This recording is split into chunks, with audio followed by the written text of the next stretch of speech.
Everyone, welcome to episode 1 of What If Izuku Was Superman. Let's get into it.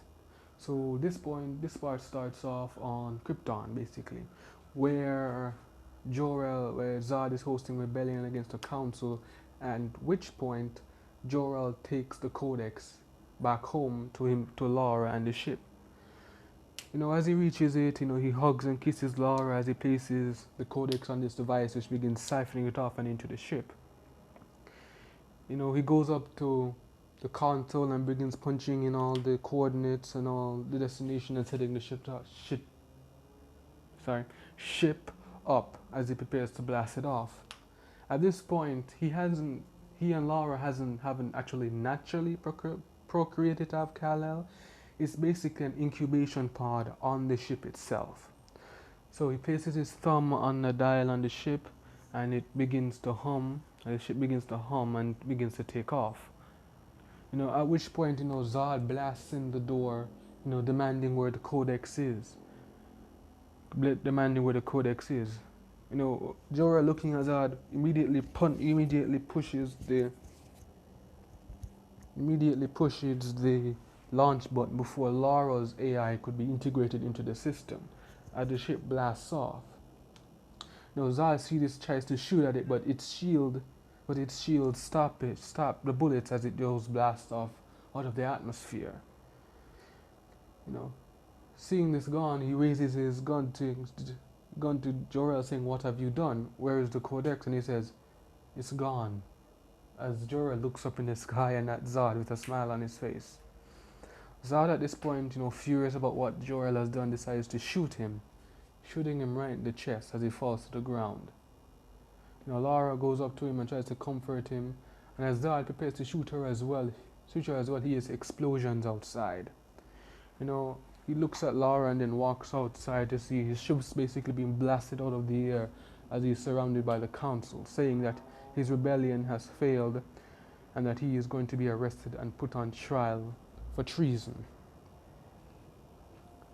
So now, at this point, weeks later, Zod's in chains. Zod and his few crewmates that he has are in chains as they are basically blasted off into this ship being sent into the Phantom Zone. Zod, who is basically saying nothing except growling in silence, sees Laura and tells her that he might have sent his child to take their child away, but he will find them and he will destroy them for what Jor-El has done, and that he will have his vengeance. As he's basically blasted off into the sky, into the ship that takes them into the Phantom Zone. Months later, Krypton's destruction is going on. The planet is being ripped apart. It's being eviscerated. A massive planetary storm, massive level 10 hurricane, earthquakes and tsunamis are ripping it apart as volcanoes go off. As the AI says, Krypton's destruction is imminent, it's about to happen, and then she says, "Then let it be so." And she sends a prayer that her child is safe as the planet explodes, wiping out a vast majority of the Kryptonian species and fauna that were not recorded by Jor-El. Also, I forgot to mention, he has the little crystal thing, which basically is going to transform into Izuku's own fortress into the ship as well. Forgot to add that. But yeah, it's all destroyed and wiped out as the ship is currently on its way to Earth. The ship's basically, creating Izuku at this point, basically modifying his DNA to make him smarter, stronger, more adaptive to fighting styles and that stuff, as he's basically being taken to Earth. Along the way, he's basically been fully created into a little child that's in basically this black and blue liquid within a little sphere, as he basically enters Earth's atmosphere, landing at Fuji, where Inko and Hisashi are basically having their little vacation. As they're looking up the sky, basically a little meteor shower that's happening, Izuku's pod basically is hit.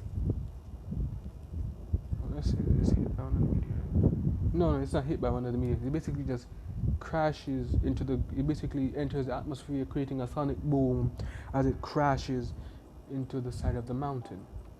There, Hasashi and Inko go to investigate, where they basically find this crater for this ship.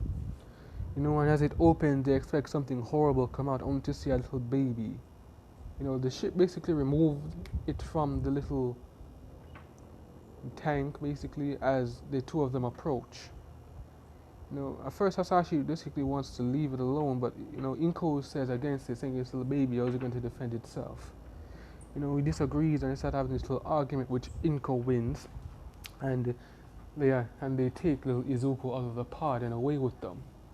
Although I'm watching is the ship basically, whose AI basically detaches two drones, which proceed to pick up the ship and begin flying it away to the Antarctic. There, the AI of Jor-El basically plants the crystal into the ground as it begins shifting the crystal into the ground as it begins shifting and creating the fortress, as it begins making preparations for meeting Kal-El. Here, Kal-El. Years pass as Izuku is basically being raised by Inko and Hasashi. They're teaching him all they can about how to be good and all that stuff, teaching him proper morals as he and Bakugo kind of start growing up together. And he learns basically, and it's on Bakugo and how Bakugo acts upon getting his quirk and all that stuff, that Deku basically learns how to be humble and how not to be an asshole by observing everything that Bakugo's doing. As Izuku's super smart at this point now. He's thinking light years ahead of his grade, basically. Izuku's gonna start a little bit creating his own little company soon enough because of how smart he is.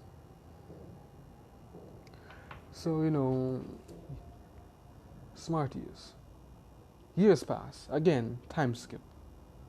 And Bakugo's basically bullying this person on the school ground when Izuku steps in front of him, telling him to stop. Izuku isn't the same scaredy child that he usually is, because of how smart he is, he acts a little bit more mature. And he tells Bakugo to stop, this is villainous, and Bakugo is kind of a little bit jealous of Izuku because how smart he is and how he acts so mature, and now he kind of gets that much praise from the teacher. And he says, what is the nerd gonna do? How is he gonna defend this person because he's so weak and he doesn't have any power? And Izuku raises his fist to defend himself, and Bakugo says, your funeral then, loser, as they begin to attack. Izuku basically throws a punch. And at this point, he unlocks some of his Kryptonian DNA as a punch sends Bakugo flying back into a wall. As everyone that's watching this is super surprised by the outcome, as are Bakugo's own goons, which quickly begin try to attack Izuku. Izuku basically takes them down as well with great ease, as he turns around to the person and basically holds out his hands, and they say thank you, and he says that's what heroes do. I'm gonna make this on my own. What heroes do. Post your ships in the comments below. The one with the most will get the one with the most likes. No, post your ships and place likes on them. The one with the most likes, I will make the ship for this episode, for this series. So now, a few months go by, Izuku keeping Bakugo in line and preventing him from, bullying everyone, basically being called the hero of their school. With Izuku, getting more praise because of his abilities that he's unlocking.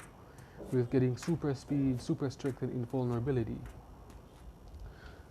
So it's the end of middle school, the teacher walks in, throwing everything into the air,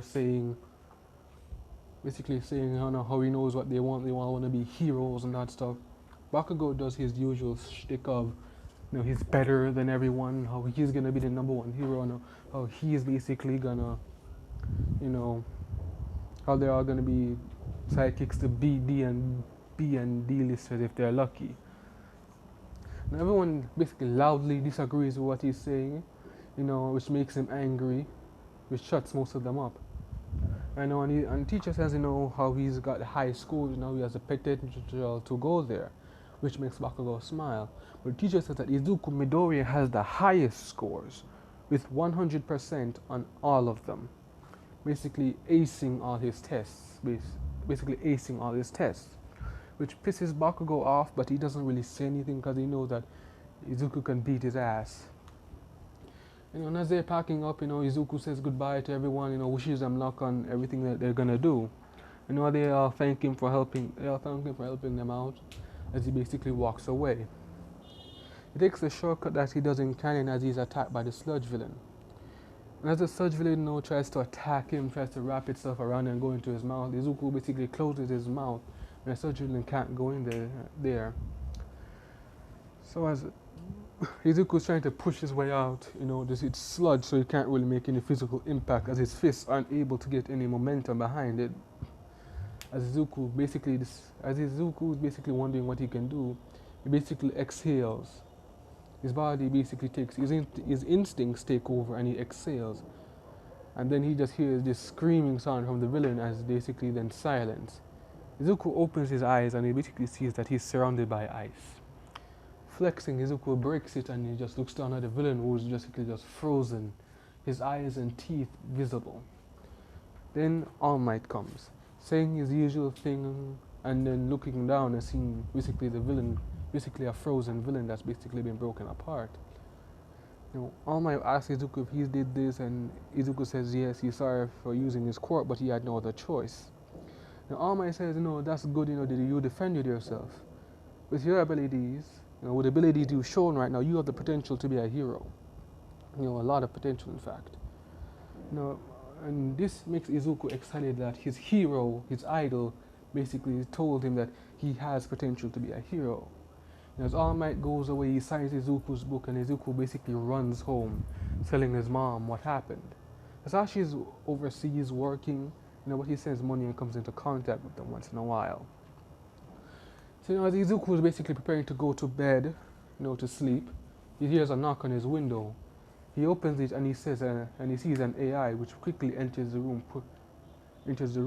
Izuku is shocked, and he basically falls back as the voice says, "Kal-El of Krypton, I am Kelix, an android created by your father to take you to him, so that you may learn of your heritage." What? My name is not Kal-El, it's Izuku Midoriya. No, your name is Kal-El, for you are not from this world. And Izuku's kind of surprised by this. Like he could tell that he was adopted. Like he could tell that he was adopted because of the quirk. Because of the quirk exam and what he said that he doesn't have a power, but he knew he was adopted, but he didn't know he was from another planet. Remember that Izuku's super smart in this? And he says, "Will you come with me?" And Izuku, "Will you come and meet your father?" And Izuku is basically just starts sitting there, just starts getting up kind of stunned. And as he starts thinking about it, he's about to answer. And that's how we're going to end this episode. If you guys, as I said before, I'm trying to make this into a good series, trying to perfect my actions, because I noticed I started stuttering a bit. I don't know why, but this should help me out. So, helps me fix my imagination and stuff. So, guys, I'll see you all later with a new episode. I try to have it out at Monday or Tuesday, one of those times. Try to make it a good lengthy kind of video, long as this one. So, have a good day or night or whatever the time you're watching this, and I'll see you all later. Peace.